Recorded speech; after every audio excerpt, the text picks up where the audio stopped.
Minor loss represent additional energy dissipation in the flow, usually caused by secondary flow induced by curvature or recirculation. The existence of parts in the part system and the design of the part system itself. So minor loss, in simple words, it is occur when you have a secondary flow. So secondary flow here, we could imagine something when flow start to slow down and fit with the new fitting. So and then it start to accelerate again to fit with the new condition. So if your pipe is just a straight pipe like this one, so the velocity no need to change the direction, and also do not reduce, do not need to slow down, because so the path is very clear. But if your pipe has a bending like this, so you have a bending here and then you have another bending here and so on, so the flow actually need to change the direction. So and then for sure the velocity is slightly changes. So and then it's go to the steady state again, and then it's like to change a little bit, okay, and so on and so forth. So means that the changes of velocity here actually could give a minor losses. So the idea is simple. If you drive on the highway, so it is quite smooth because you don't need to change your gear frequently, so you can you do not have traffic light and so on. So but if you are using a common road, so maybe you face the red light and so on and so forth, so means the stop and start condition is critical in when you're driving in a city road like this one. So this is the analogy for the minor loss. So and then the equation for minor loss can be written as this one. So it is K times V square over 2G, where the K is the loss coefficient. So this loss coefficient is actually depends on the parts and on the area of specific parts. So the K is the loss coefficient and V square over 2G is the kinetic energy. As I said in the previous lecture, the losses is actually the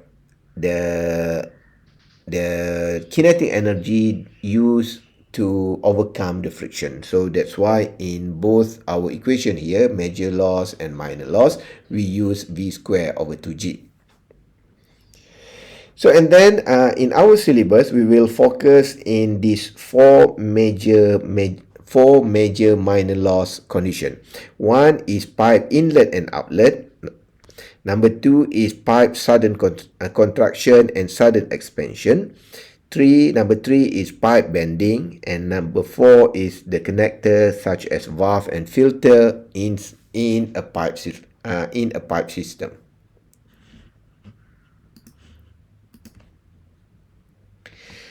Okay, so we go for the entrance flow condition and loss coefficient. So this is the connector between tank and the outlet. Okay, so if our outlet is something like this, so the value of K is around 0.8. So if we have a sharp edge, so we could assume that it is equal to 0.5. So if you have a rounded surface here, a rounded edge, so the K is equal to 0.2. And then if you have a well-rounded inlet here, so the value of K become much lower, which is almost 0.04. However, if the schematic diagram did not mention what type of inlet here, so it just draw something like this one, so it is okay for you to assume that they will use this type of inlet. So means that if it is not give you a specific type, you need to take the inlet coefficient here is K equals 0.5 for all conditions. So this is the tricks for in our syllabus.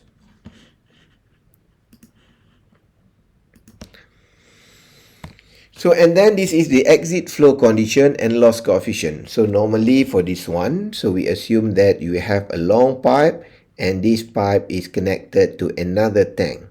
So again, if we have a few types like this one, whether it is a sharp edges with a slightly rounded or well rounded here, the value of minor loss is fixed, which is K is equal to 1.0.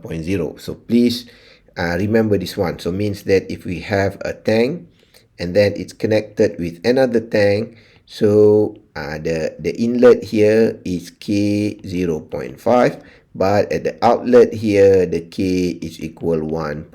So this is the common one. So and then if we have a situation of this one, we have a tank here and then we have a pipe, and this pipe will show the free jet comes out from the pipe. So again, in this situation, the inlet K is 0.5 and the outlet here is still K equal 1.0. So this is the standard for our syllabus here. So please remember whether the outlet here is attached to a tank or it is open like this one. It create an open jet, a free jet. So the value of K is fixed as 1.0.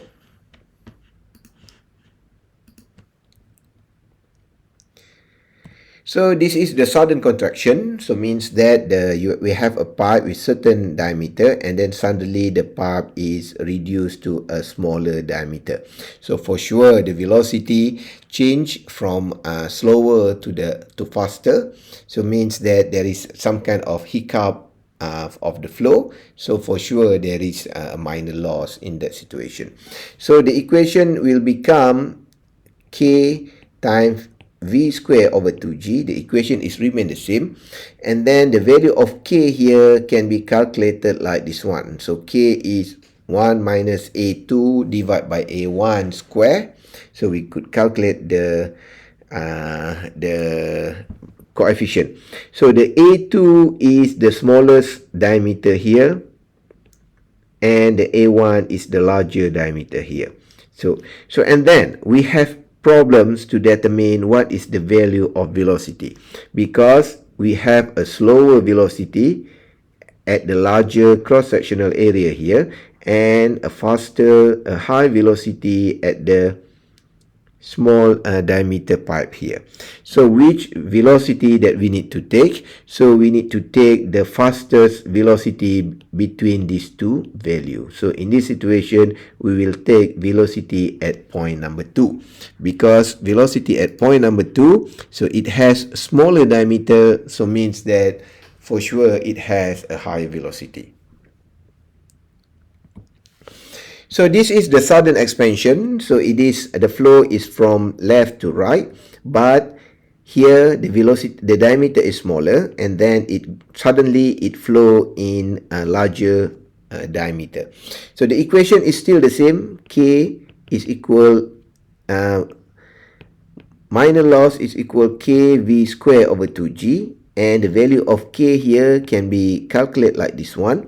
So now A1 here is the smaller diameter and the A2 here is the larger diameter. So we could calculate the K by using this equation. And then the velocity here, again, we need to take the higher velocity. So here at this situation, the velocity at V1 need to be used because velocity V1 is larger compared to the velocity number 2. So however, in our syllabus, sometimes we will give you the value of K in examination, in exam. So please use the value of K based on whatever given in your question.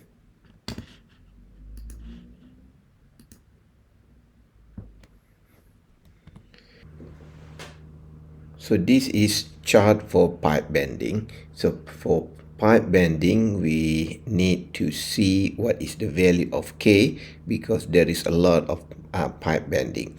But according to our syllabus here, normally we will have a T bending like this one, or or the 90 degrees bending like this one. But for student, please do not worry, because the value of K for each part usually will be given in the question. So this is another table telling us about the value of K here. So this value of K it is not worth to remember, because the value here is too many, and this value will be given in the exam. So this is another example of the value of K for a few parts in pipe system. For example, we have the valve here, we have the globe valve, we have the butterfly valve, and so on and so forth. So, and then another reason for minor losses here is the pipe system design. A pipe system is a set of pipelines, maybe single or multiple pipeline, that deliver fluid from one place to another and has various components that help to achieve that purpose. In this syllabus, the basic components are pump and turbine. A pump is a device that moves fluid, whether it is liquid or gas, or sometimes slurries, by mechanical action, typically converted from electrical energy into hydraulic energy. In simple word, a pump is a component that gives energy to a fluid flow. And then the second one is turbine. A turbine is a rotary mechanical device that extracts energy from a fluid flow and convert it into useful work. In simple word, a turbine is a component that absorbs energy from a fluid flow. So this is the Bernoulli equation. So when we want to show the effect of pump and turbine in our Bernoulli equation, we need to write as shown in this slide. So we have a Bernoulli equation here, and then because head of pump is because pump is one element who give energy in the system, so we put head of pump in the inlet. So and then this is the Bernoulli equation for the outlet. So and then we add head of turbine at the outlet, because the nature of turbine is it will absorb energy from the fluid flow. So and then we have a major losses here. So we know that the equation for major losses is F L over D V square over 2G, and we end up with the minor losses. So we know the equation for minor losses is K V square over 2G. Unit for both head of pump and head of turbine is in meter. And then energy losses for pump and turbine were concluded as the efficiency for pump and turbine.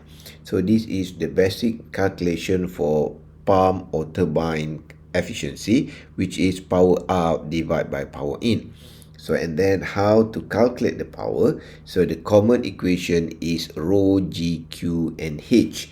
And the value of H here is the head of pump or the head of turbine.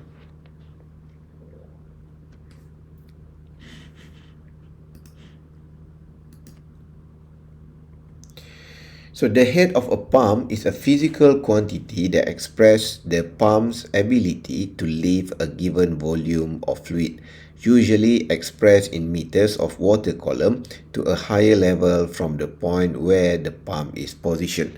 So normally we could assume that head of pump is the actual height of water can be delivered by the pump. So for example, we have a water source here, and then we have pump here. So if our pump capable to bring water until this level, so we assume that this height is the head of pump.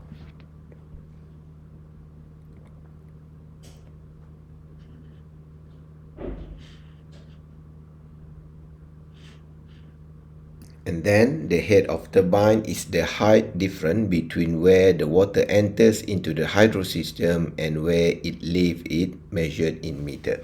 So for head of turbine, so because turbine it will receive energy from fluid. So normally we have a reservoir here. So the water level as the reservoir until the center point of this turbine. So the height of this one is called the head of turbine.